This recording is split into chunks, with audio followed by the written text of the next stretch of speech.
जय Hind observers, myself Satyavan Maurya and I am going to present class 12th physics lecture. Class 12th के lectures में आज हम लोग स्टडी करने चल रहे हैं इलेक्ट्रोस्टैटिक्स इन डाइइलेक्ट्रिक मीडियम। तो आप लोग हेडिंग डाल दीजिए क्लास 12। क्लास 12th की फिजिक्स को हम लोग स्टडी कर रहे हैं। क्लास 12th की फिजिक्स को स्टडी कर रहे हैं। आज का जो टॉपिक है इलेक्ट्रोस्टैटिक्स इन डाइइलेक्ट्रिक मीडियम। डाइइलेक्ट्रिक मीडियम में आप लोग इलेक्ट्रोस्टैटिक्स स्टडी कर रहे हैं। तो सबसे पहले हम लोग इंसुलेटिंग मीडियम को समझेंगे, इंसुलेटिंग मीडियम क्या होता है। उसके बाद हम लोग डाइइलेक्ट्रिक मीडियम को समझेंगे।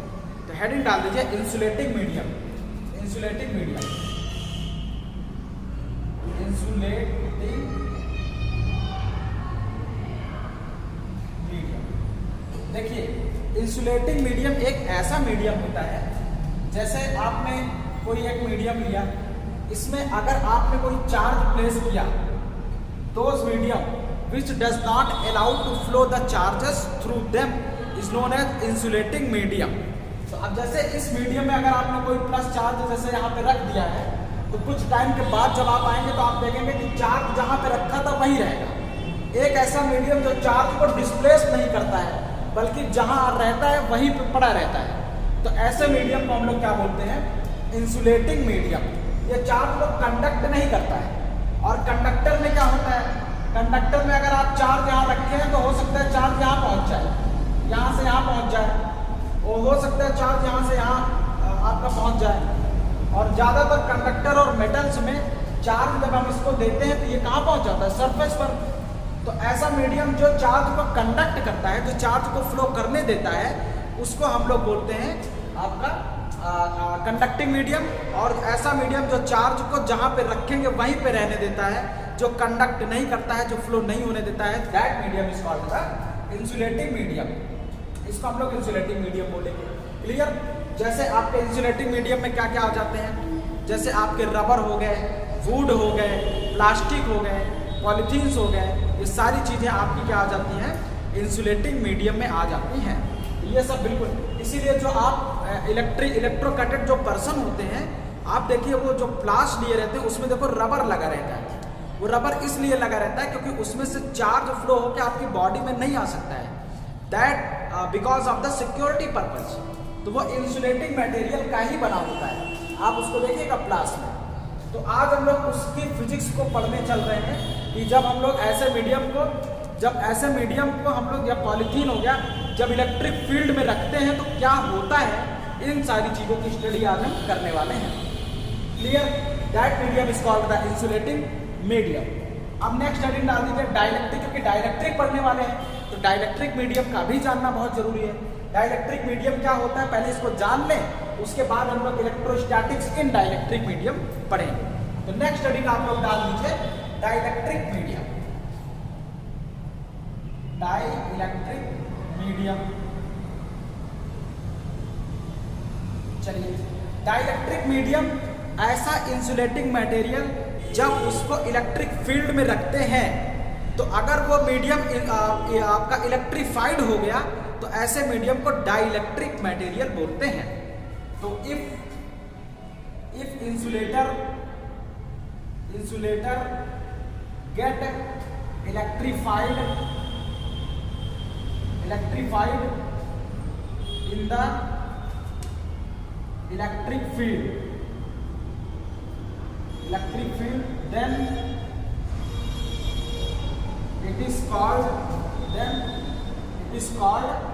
dielectric material। मतलब इसको हम क्या करते हैं? एक्सटर्नल इलेक्ट्रिक फील्ड में पुट करते हैं, यहां पे देखिए। और इसको जब हमने पुट किया तो ये मटेरियल क्या हो गया? इलेक्ट्रीफाइड हो गया। इलेक्ट्रीफाइड, तो अगर ये इलेक्ट्रीफाइड हो जाता है तो इसका मतलब ये इंसुलेटर क्या है? डाइइलेक्ट्रिक है। और अगर ये मटेरियल इसमें हमने रखा और इलेक्ट्रीफाइड नहीं हुआ तो इसका मतलब ये मीडियम क्या है? डाइइलेक्ट्रिक नहीं है। इलेक्ट्रीफाइड क्या होता है कैसे होता है इसी चीज को हम लोग पढ़ेंगे। तो इलेक्ट्रीफाइड का मतलब क्या हुआ, आगे इन सब चीजों को हम लोग समझेंगे। तो जब आगे टॉपिक आने वाला है वहां पे हम बताएंगे कि ये देखिए इलेक्ट्रीफाइड हो रहा है। क्लियर?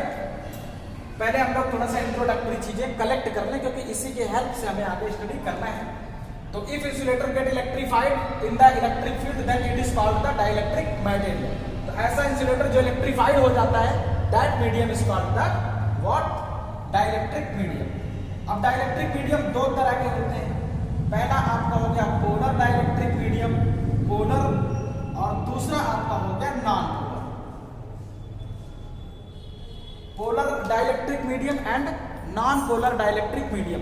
ऐसा मीडियम जो पोलर मॉलिक्यूल से मिल के बना होता है, ऐसे मीडियम को हम लोग बोलते हैं पोलर डाइलेक्ट्रिक मीडियम।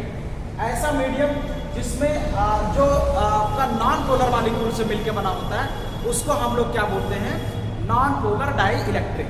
तो पोलर मॉलिक्यूल्स के अंदर जो पोलर, जैसे ये पूरा पूरा मीडियम क्या है? Polar medium.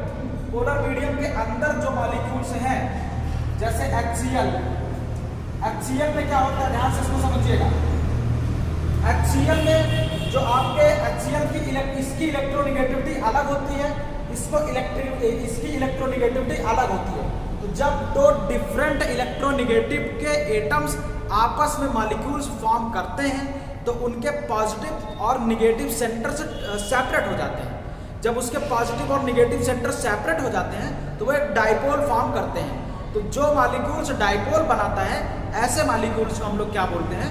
Polar molecules. यहाँ देखिए, इसकी इलेक्ट्रोनिगेटिविटी अलग है, इसकी इलेक्ट्रोनिगेटिविटी अलग है।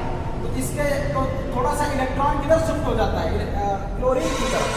और ये इसकी वजह से क्या होता है, यहाँ पे Cl निगेटिव चार्ज आ जाता है और यहाँ पे थोड़ा सा पॉजिटिव चार्ज आ जाता है। इसका मतलब पॉजिटिव और निगेटिव क्या होते हैं?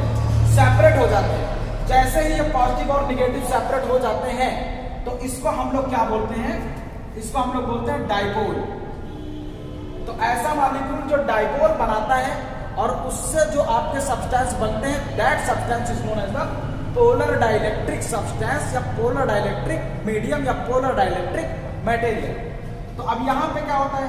इसके पॉजिटिव और निगेटिव के सेंटर्स अलग होते हैं। ओके?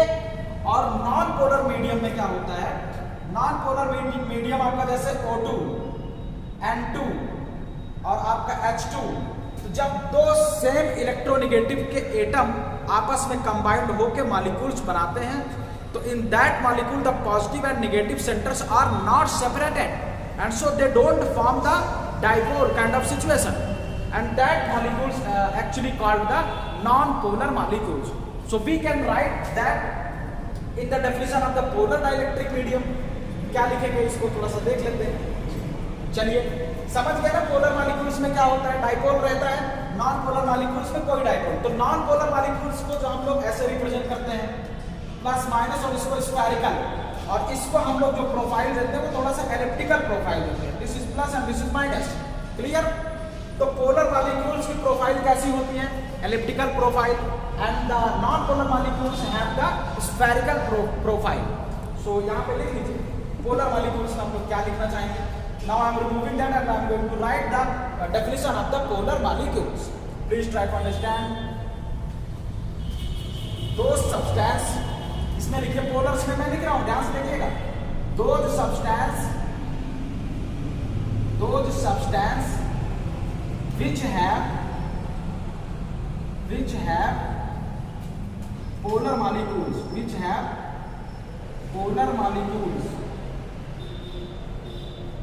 molecules, और पोलर मॉलिक्यूल्स क्या होते हैं? पोलर मॉलिक्यूल्स भी लिखिए। Polar molecules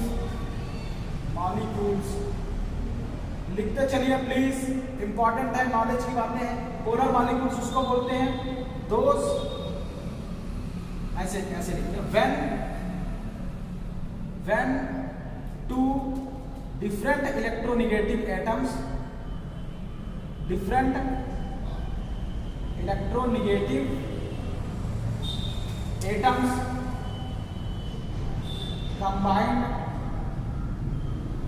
combined to form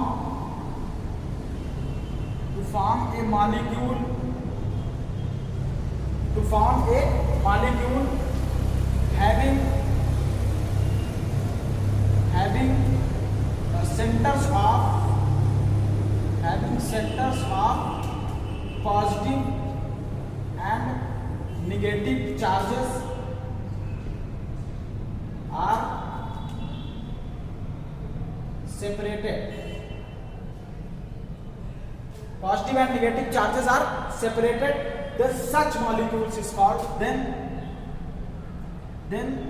the dipole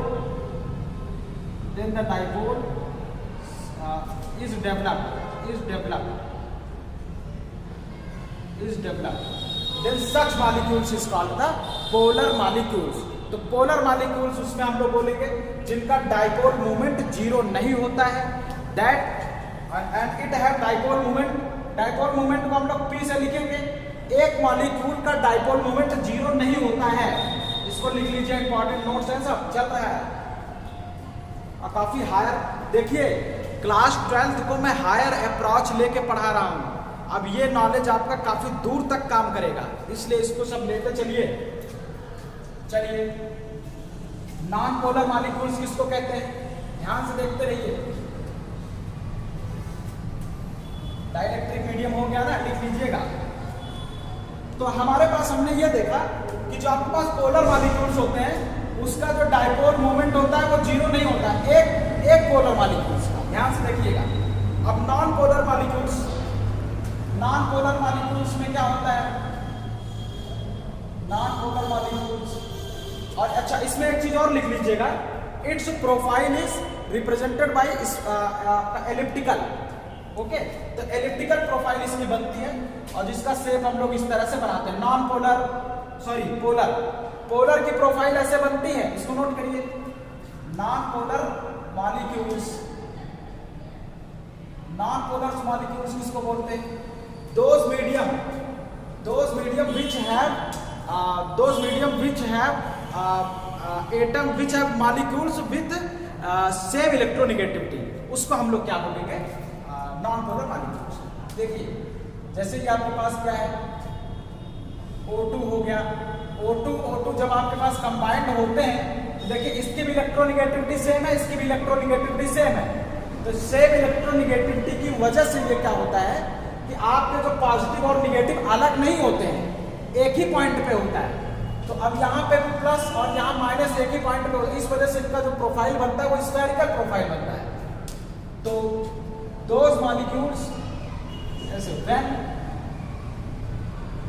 when molecules formed by same electronegative atoms is known as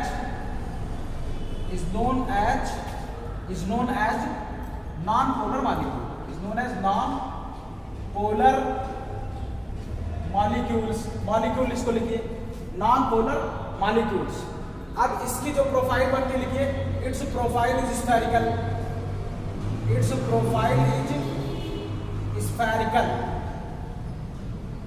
और ऐसे आप बना लीजिए यहाँ पे प्लस माइनस.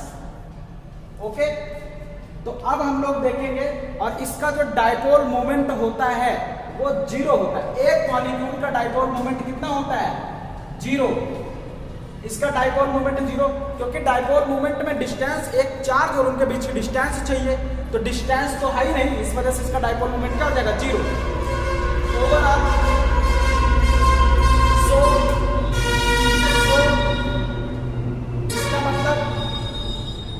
इसका मतलब क्या हुआ, जब E इक्वल टू जीरो, अब इस मटेरियल को जब हम लोग इलेक्ट्रिक फील्ड में रखेंगे या फिर जब इलेक्ट्रिक फील्ड अभी मान लीजिए नहीं है, तो आपका टोटल देखिए plus minus plus minus plus minus plus minus plus minus plus minus.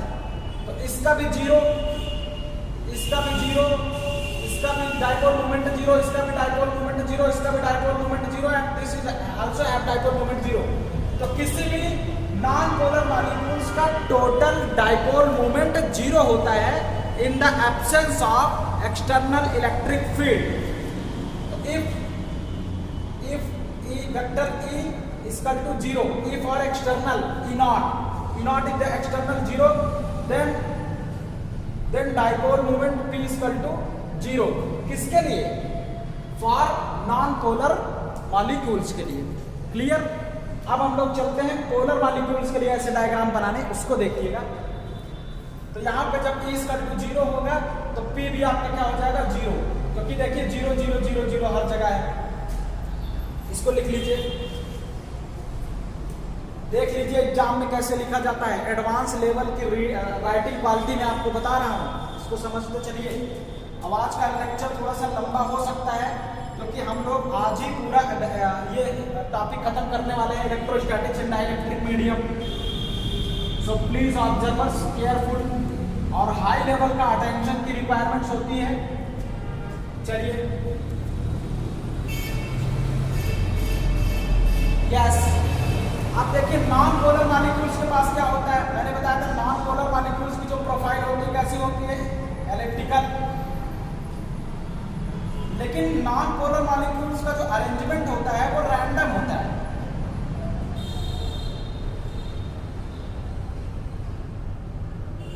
देखिए इसके पास भी कुछ ना कुछ P1 इसको ले लीजिए, इसको P2 ले लीजिए, इसका डाइपोल मोमेंट कितना है? P3 ले लीजिए, इसका डाइपोल मोमेंट कितना है? P4 ले लीजिए, इसका डाइपोल मोमेंट P5, इसका डाइपोल मोमेंट P6। ओके, तो अब जब इसको सबको वेक्टर सम करोगे at the normal temperature, at the room temperature और द थर्मल टेम्परेचर, क्या होगा? ये यहाँ नॉर्मल टेम्परेचर पर क्या होगा? Total vector P equal to आपका हो जाएगा vector P1 plus vector P2 plus vector P3 plus vector P4 plus vector P5 plus vector dot dot dot Pn। तो टोटल जब आप सारे डाइपोल का सम करेंगे तो वेक्टर सम आपका कितना आएगा? 0। तो वेक्टर P इक्वल टू 0। तो इफ अभी आपने कोई इलेक्ट्रिक फील्ड, अभी अपने हम लोग डाइलेक्ट्रिक को कहीं पे रखे नहीं है, किसी भी इलेक्ट्रिक फील्ड में हमने प्लेस नहीं किया है, तो नोट करिएगा। Then vector P equal to 0। अब एक चीज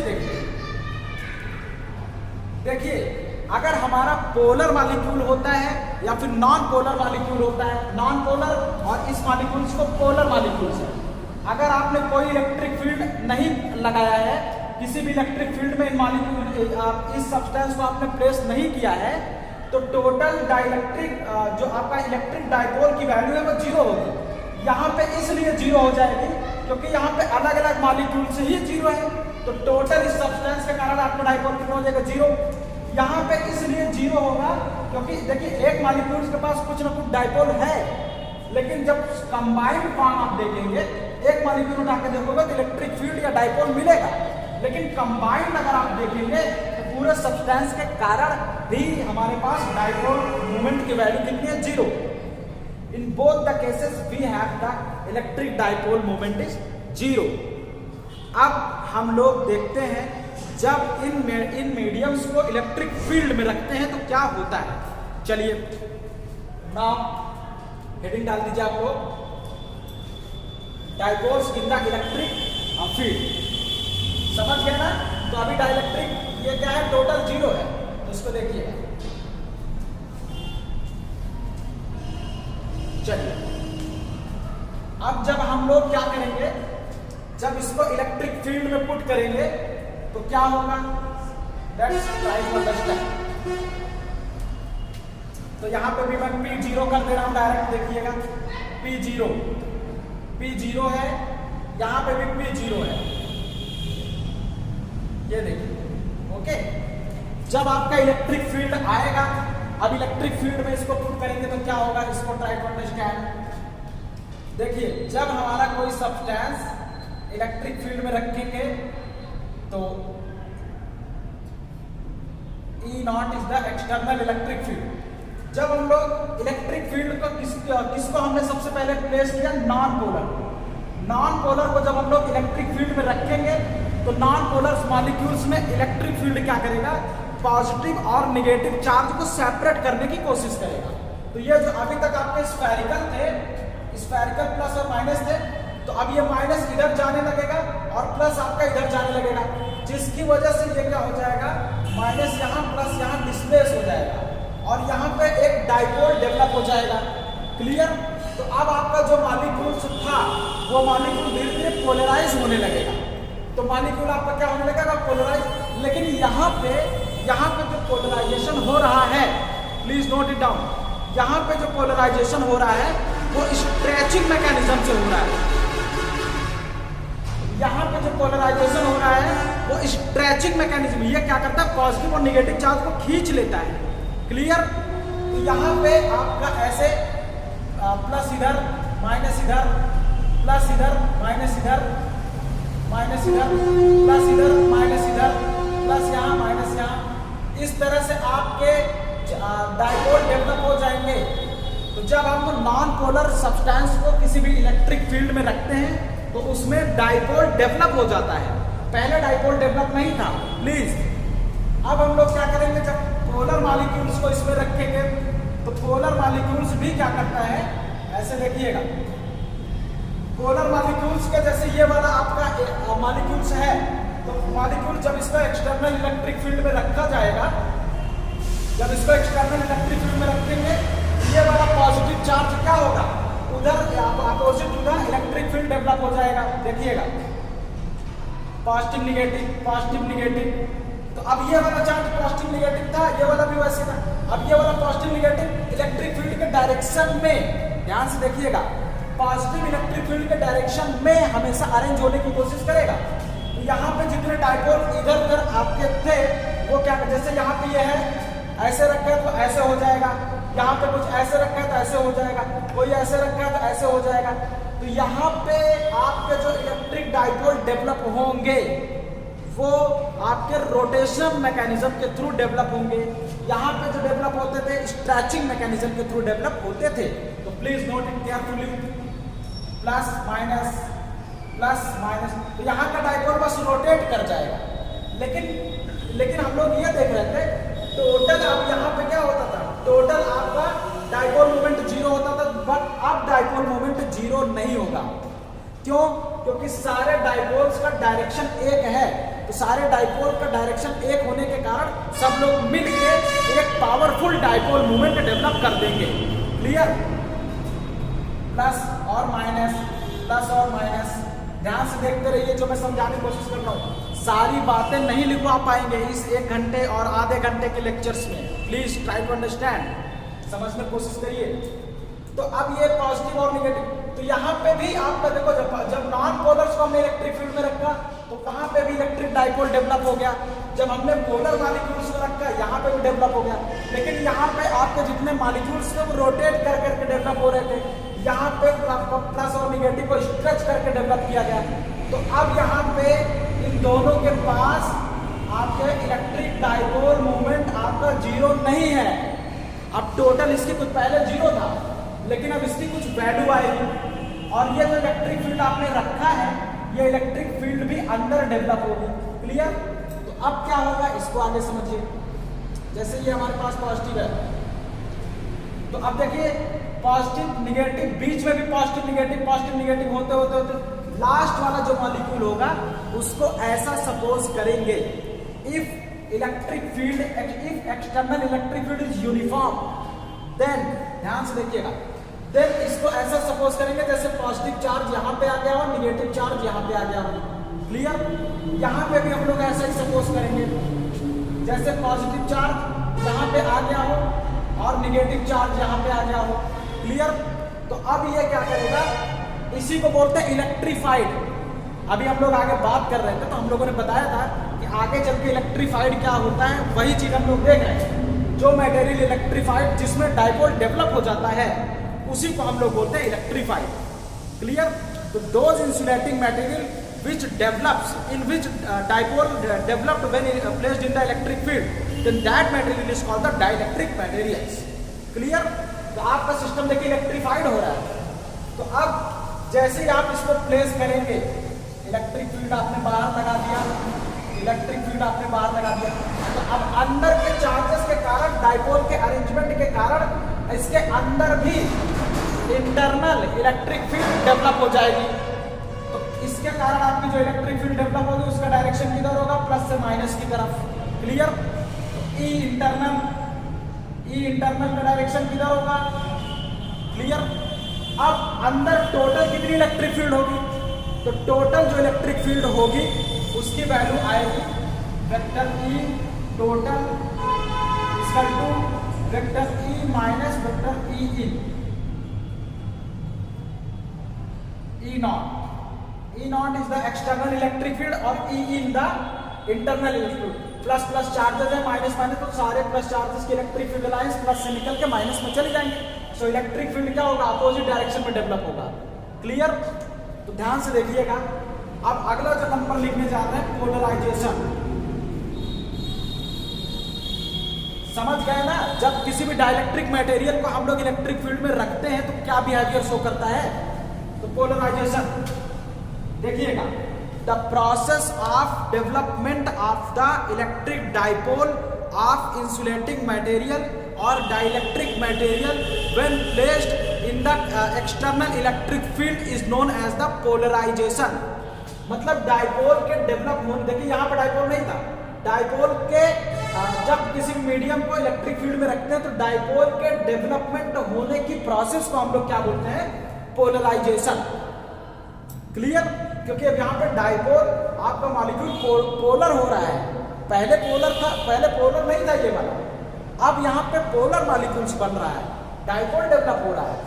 तो इस प्रोसेस को हम लोग क्या बोलते हैं, पोलराइजेशन, क्लियर। और जब हम लोग इसको इलेक्ट्रिक फील्ड में रखते हैं, अगर ध्यान से देखिएगा, ये तो तब तक जब हमारी फील्ड क्या थी, यूनिफॉर्म, तब आपके सरफेस पर चार्ज डेवलप हो जाएंगे। और अगर हमारी फील्ड नॉन यूनिफॉर्म है, please note it carefully, diagram बनाते चलिएगा please. If external electric field is non uniform, if external electric field is non uniform, then अच्छा, यहां पे जब यूनिफॉर्म होंगे तो केवल सरफेस पर ही चार्ज डेवलप होंगे। तो सरफेस चार्ज डेंसिटी को हम लोग रिप्रेजेंट करते हैं किससे, रो एस से, सॉरी सिग्मा एस से, इसको हम लोग सिग्मा एस से रिप्रेजेंट करेंगे। और जब हमारी फील्ड नॉन यूनिफॉर्म होगी तब क्या होता है कि इसके अंदर भी आपके volume surface charge density develop हो जाती है, तब इसके अंदर भी डाइपोल डेवलप रहेंगे। मतलब जैसे ये आपका सिस्टम है, जब आपका सिस्टम है तो अब प्लस माइनस आपके अंदर भी डेवलप रहेंगे।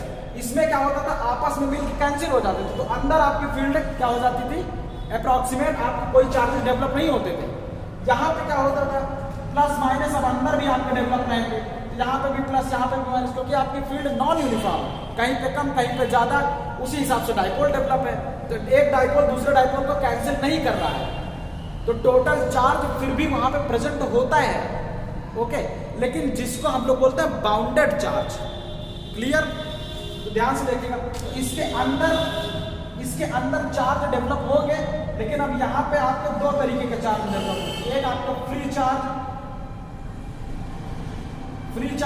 और दूसरा आपका डेवलप होता है बाउंडेड चार्ज, क्लियर। तो बाउंडेड चार्ज जो आपका डेवलप होगा वो कहीं पे मूव नहीं कर पाएगा, इसको नोट करिएगा। तो अब टोटल ध्यान से देखिएगा, तो टोटल इसके पास वॉल्यूम चार्ज भी आपका आ जाएगा, वॉल्यूम चार्ज, क्योंकि अंदर भी आपका चार्ज डेवलप होगा, सरफेस पर भी होगा।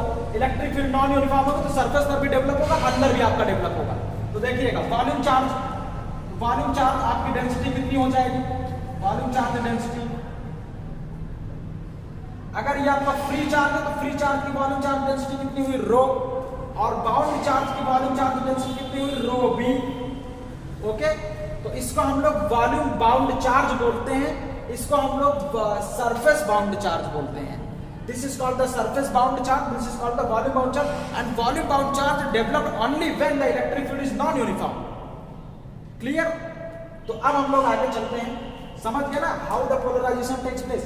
पोलराइजेशन का मतलब हुआ आपका डाइपोल डेवलपमेंट होना is known as the polarisation, clear. तो पोलराइजेशन क्या है इसको हम लोग देख लेते हैं, इसकी मैथमेटिकल डेफिनेशंस भी देख लेते हैं, और वॉल्यूम बाउंड चार्ज को भी हम लोग देख लेते हैं। यहां नोट कर लीजिएगा, now I am removing this. देखिए पहले फील्ड नहीं थी, फिर यूनिफॉर्म फील्ड में हमने रखा, फिर नॉन यूनिफॉर्म फील्ड में रखा। क्लियर? चलिए, तो पोलराइजेशन हेडिंग डाल दीजिए। एक चीज एक नोट करके व्हेन इसकी नोट्स हम डिस्क्रिप्शन में प्रोवाइड कर देंगे, आप लोग टेंशन मत लीजिएगा, ठीक है? बस आपको समझने की जरूरत है। Please cooperate and try to understand very well. Let's हाँ, तो इसकी वैल्यू क्या होती है नोट करके लिखिएगा। When the field is non uniform, external field non uniform, when field is not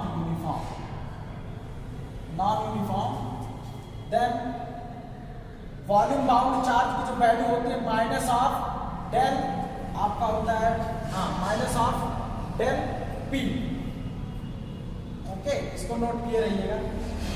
P is known as the polarization vector, polarisation vector. इसको अभी हम देखते हैं पोलराइजेशन वेक्टर क्या है या पोलराइजेशन क्या है। चलिए, अब नेक्स्ट जल्दी डाल दीजिए पोलराइज, इसको नोट करके लिख लीजिए। Volume bound charge is known as the rho b equal to minus del P. Terminology समझते रहिए, क्लास 12th के ऑब्जर्वर्स। चलिए, पोलराइजेशन हेडिंग डाल दीजिए। नेक्स्ट, पोलराइजेशन, इसी को हम लोग इलेक्ट्रीफाइड भी बोलते हैं, जो टर्मिनोलॉजीज मैंने डाइलेक्ट्रिक के डेफिनेशन में लिखाई थी।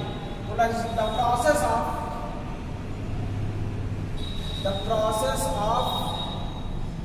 Development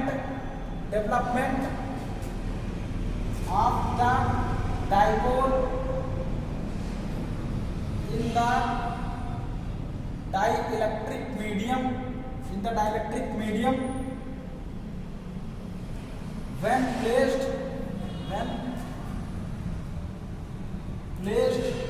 in the external electric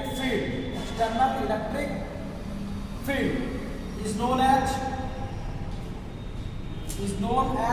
polarization। और पोलराइजेशन तो इसको बोलते हैं, कितना पोलराइजेशन हुआ इसको कौन बताता है? And the amount of polarization, इसको आप बताइए। अगर मान लीजिए हमको बताना है कितना पोलराइजेशन हुआ तो कैसे बताएंगे? एक वेक्टर को कैसे हम लोग इंट्रोड्यूस करते हैं, इसको ध्यान से समझिए। The amount of polarization can be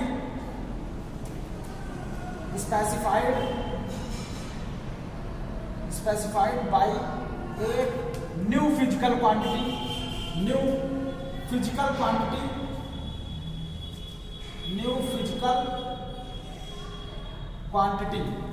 which is called the polarization vector।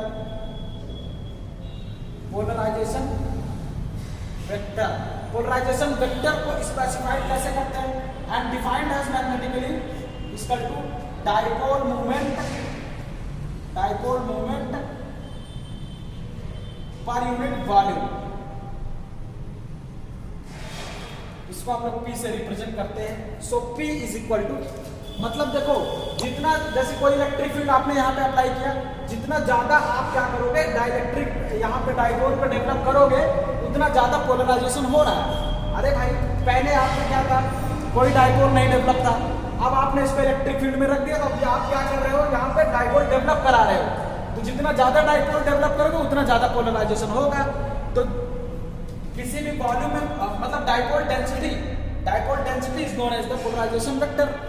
तो पोलराइजेशन किसी भी वॉल्यूम में जितना ज्यादा होगा उसी को हम लोग क्या बोलते हैं, polarization. This is the measurement unit, this is the measurement to polarization this quantity भी है। तो इसको देखते रहिए।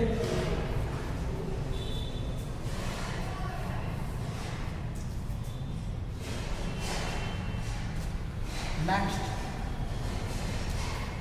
समझ रहे हैं ना? कमेंट में बता दीजिएगा सर समझ में आ रहा है कि नहीं आ रहा है। उस हिसाब से फिर हम भाई और कोशिश करेंगे थोड़ा सा।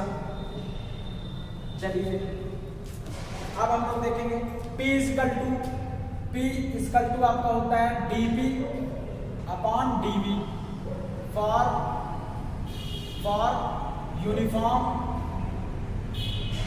Uniform polarization. क्या हो जाएगा? For uniform polarization P equal to होता है vector P upon V। This is the polarization vector, this is the dipole moment. ये वाली क्वांटिटी क्या है? Dipole moment. और ये आपका क्या है? देखिए कितना डाइपोल मोमेंट आपने डेवलप किया, इस बात को समझिएगा। पहले से कितना डाइपोल मोमेंट था उससे मतलब नहीं है, आपने डाइपोल मोमेंट कितना डेवलप किया, दैट इज इंपॉर्टेंट। पूरे सिस्टम का डाइपोल मोमेंट, जैसे पहले डाइपोल मोमेंट सपोज दैट 5 था, अब आपने dipole moment electric field apply करके 10 कर दिया, तो इसका मतलब ये हुआ कि 10 - 5 इक्वल टू 5 डाइपोल आपने डेवलप किया। तो कितना डाइपोल मोमेंट आपका डेवलप हो रहा है उसको हम लोग बोलेंगे पोलराइजेशन वेक्टर। तो polarization vector is defined as P equal to vector P upon V। This is the basic definition. Okay, इसको नोट कर लीजिएगा। चलिए अब हम लोग आगे बढ़ेंगे। अब आप हेडिंग डाल दीजिए गॉसेस लॉ इन डाइलेक्ट्रिक मीडियम। हेडिंग डाल दीजिए गॉसेस लॉ इन डाइलेक्ट्रिक मीडियम। चलिए गॉसेस लॉ इन डाइलेक्ट्रिक, इसको नोट कर लीजिए। मैं साइड हो गया, अब मैं हटा रहा हूं, आप लोग रोक के उसको देख लीजिएगा, ठीक है? नोट कर लीजिएगा गॉसेस लॉ इन डाइलेक्ट्रिक मीडियम, इसका यूज हम लोग करेंगे। चलिए गॉसेस लॉ इन डाइलेक्ट्रिक मीडियम।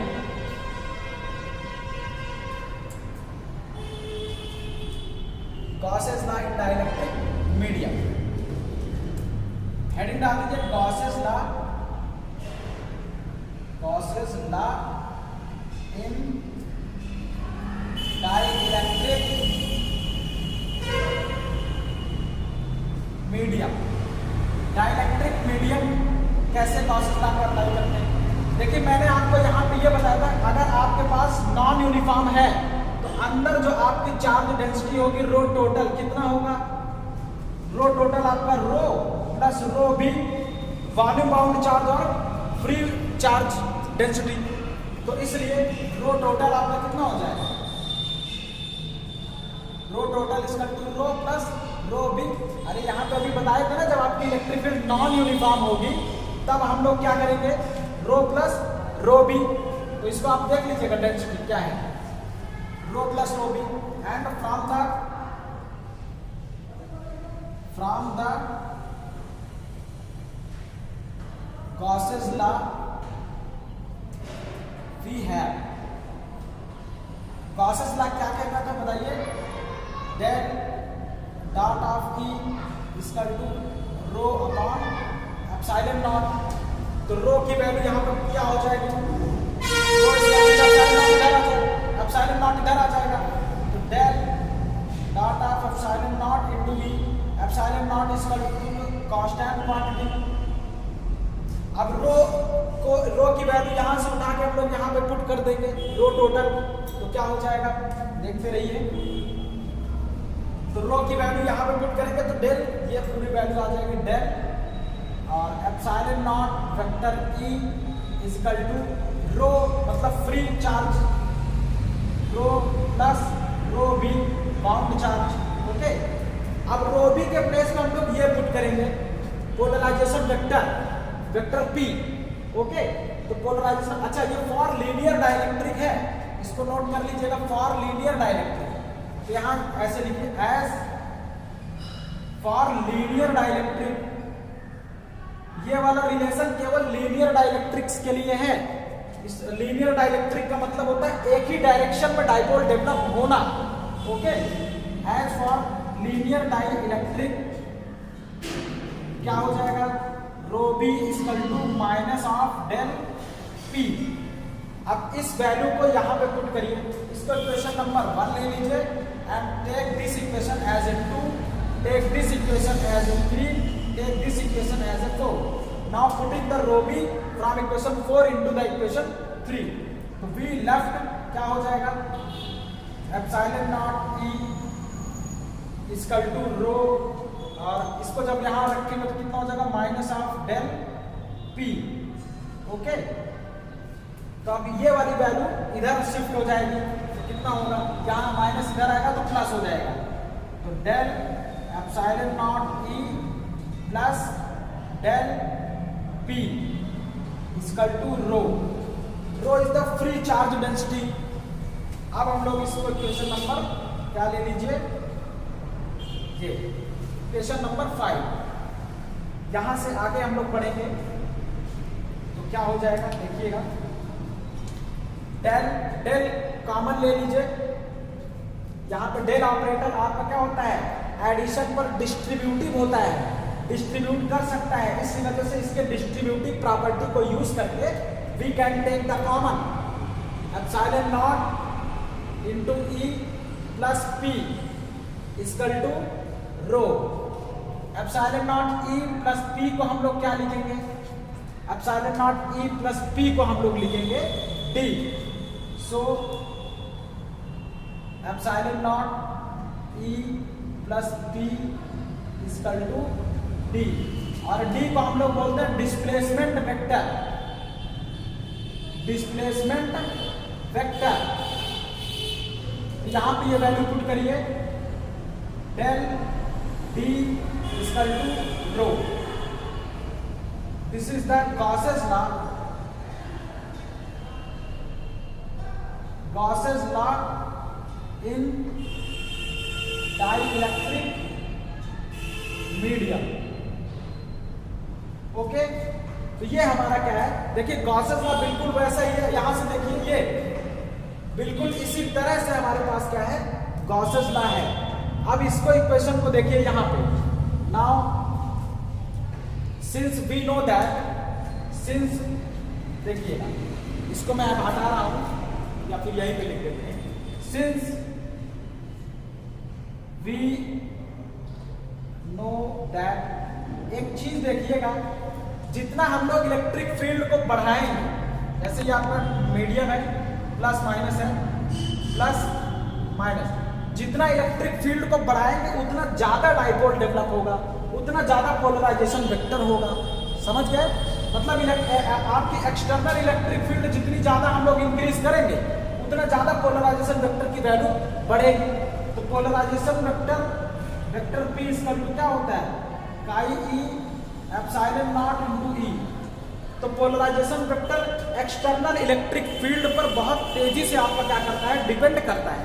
क्लियर, तो P के प्लेस में हम लोग यहाँ पे ये वैल्यू पुट करेंगे तो क्या हो जाएगा, इसको लिख लीजिए, polarization vector is fully depends on the external electric field. So we have vector P equal to chi E epsilon not vector E। अब हम लोग इस P को यहाँ पे पुट करेंगे इस वाले इक्वेशन में। इसको आपको वैल्यू ले लीजिए 5 के बाद इसको ले लीजिए 6। So we have D is equal to epsilon not E plus P की जगह हम लोग ये वैल्यू पुट करेंगे काई E epsilon not vector E। काई, इसको काई E बोलते हैं, काई इज द इलेक्ट्रिक ससेप्टेबिलिटी। तो अभी हम लोग इसकी बात करने वाले हैं, वेक्टर E और वेक्टर E। अब इसमें कॉमन क्या है, एप्सिलॉन नॉट E कॉमन है, तो take the epsilon not E outside, we left with 1 plus chi E vector D। चलिए, now I am removing it, उसको हम लोग देख रहे हैं। आज हम लोग पूरा का पूरा इलेक्ट्रोस्टैटिक्स मीडियम में फिनिश करने वाले हैं। ध्यान से देखिएगा, ये वैल्यू हमारे पास आई है, इसको सब नोट करते चलिए प्लीज, इंपॉर्टेंट है। जो चीज नहीं समझ में आएगा, अब मैं सोच रहा हूं रिवीजन क्लास भी रखा करूं, बस आप कमेंट कर दिया करिए, हम तुरंत बना दिया करेंगे। चलिए यहां पे देखिए D इक्वल टू कितना आया है, D equal to epsilon not E bracket में 1 plus chi E। 1 plus chi E को हम लोग एप्सिलॉन R लिख सकते हैं। Epsilon R is the relative permittivity. So D is equal to epsilon not epsilon R into E। Epsilon R and epsilon not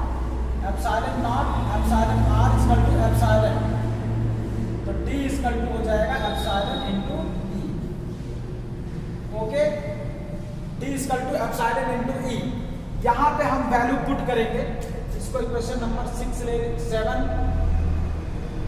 इसको equation number 8, इसको 8 ले लीजिए और take this equation as a 9। तो अब d की वैल्यू यहाँ पे पुट करिए, यहाँ पे so from equation 7, so from equation 7 क्या हो जाएगा, देखिए 7 में d के प्लेस पे पुट किया जाए ये value epsilon e equal to rho, तो del e equal to rho upon epsilon. Okay, तो देखिए आपको क्या मिल गया, गॉसेस लॉ मिल गया कि नहीं मिल गया डाइलेक्ट्रिक मीडियम में। एप्सिलॉन की जगह एप्सिलॉन नॉट की जगह हमने एप्सिलॉन पुट कर दिया है, और ये रो आपकी फ्री चार्ज डेंसिटी पहले भी थी अब भी है। तो this is the Gauss's law in the dielectric medium. इसको भी आप लोग नोट कर लीजिए, गॉसेस लॉ इन डाइलेक्ट्रिक मीडियम। तो जब भी अगर वो भी दिखे तो वो भी बोल दीजिएगा, ये भी दिखे तो ये भी बोल दीजिएगा, डाइलेक्ट्रिक मीडियम। ओके, अब हम आते हैं इस टर्मिनोलॉजी पे, and 1 plus chi E equal to epsilon R. इसको हम लोग क्या बोलते हैं, relative permittivity, that is called the electric susceptibility,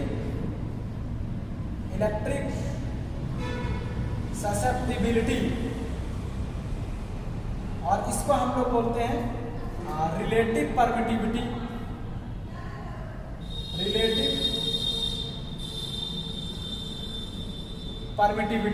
okay. अब रिलेटिव परमिटिविटी का सबसे पहले परमिटिविटी क्या चीज होती है और ससेप्टिबिलिटी क्या चीज होती है, इसको हम लोग समझते हैं। इसको ओरली आप समझ लीजिए। परमिटिविटी का मतलब होता है कितनी इलेक्ट्रिक फील्ड कोई भी मीडियम आपकी झेल सकता है, कितना इलेक्ट्रिक फील्ड तक वो मैक्सिमम आपका जा सकता है। और इलेक्ट्रिक ससेप्टिबिलिटी का मतलब होता है कितनी देर तक कोई भी सब्सटेंस आपका इलेक्ट्रीफाइड रह सकता है। ओके, कितने टाइम तक वो आपका रह सकता है। अगर ससेप्टिबिलिटी ज़्यादा है तो इसका मतलब ये मीडियम हमारे लिए अच्छा है, इस मीडियम को हम लोग अपना बना सकते हैं। अगर किसी भी मीडियम की परमिटिविटी भी ज़्यादा है तो वो भी हमारे लिए अच्छा है, क्योंकि वो ज़्यादा इलेक्ट्रिक फील्ड को कंटेन कर सकता है। ससेप्टिबिलिटी का मतलब ज़्यादा टाइम तक वो हमारे पास इलेक्ट्रिक फील्ड को कंटेन कर सकता है। समझ गए? तो the means of electric susceptibility is the amount of time up to the electric field can be sustain, and the permittivity is the value of the highest electric field that we can hold. Clear? तो ये था हमारा पूरा किसके बारे में, पूरा का पूरा जो है आपका इलेक्ट्रोस्टैटिक्स इन डाई इलेक्ट्रिक मीडियम के बारे में, जिसमें मैंने पूरा आपका कैसे जो है आपका सब्सटेंस का इंट्रोडक्शन होता है, कैसे सारी चीज़ें होती हैं, ये सारी चीज़ें आप लोग देख चुके हैं। तो हम मिलेंगे फिर अगले लेक्चर्स में और फिर से बढ़िया अंडरस्टैंडिंग के साथ। तब तक आप लोग इसको कई बार रिवाइज कर लीजिएगा, बोर्ड के टॉपिक के हिसाब से बहुत इंपॉर्टेंट है। तो आप सबसे रिक्वेस्ट है, देखिए फिजिक्स के लिए हाई डेडिकेशन की रिक्वायरमेंट्स होती है, तो डेडिकेशन के साथ पढ़िए। ऐसे नहीं कि बस रट लिया और उसके बाद चले गए, नहीं, इसको अंडरस्टैंड करने की कोशिश करिए कि बताइए फिजिक्स वहाँ पे कैसे काम करती थी, यहाँ पे भी वही फिजिक्स काम कर रही है, कैसे लोगों ने डेवलप किया है। इन सारी चीज़ों को आप जो है इसको देख करिए। आज का लेक्चर थोड़ा सा लंबा था और इसलिए मैंने लंबा बनाया क्योंकि एक ही टॉपिक में इसको ख़त्म करना ज़्यादा अच्छा था। तो मैं काफ़ी नाप तौल के, काफ़ी एनालिसिस करके मैं किसी भी लेक्चर की लेंथ को डिसाइड करता हूँ। तो लंबा हो फिर भी लेकिन आप लोग जो है इसको डेडिकेशन दिखाइए। चलिए अब मुझे इजाज़त दीजिए, चलते हैं, मिलेंगे अगले लेक्चर्स में। जय Hind and thank you for joining. Thank you.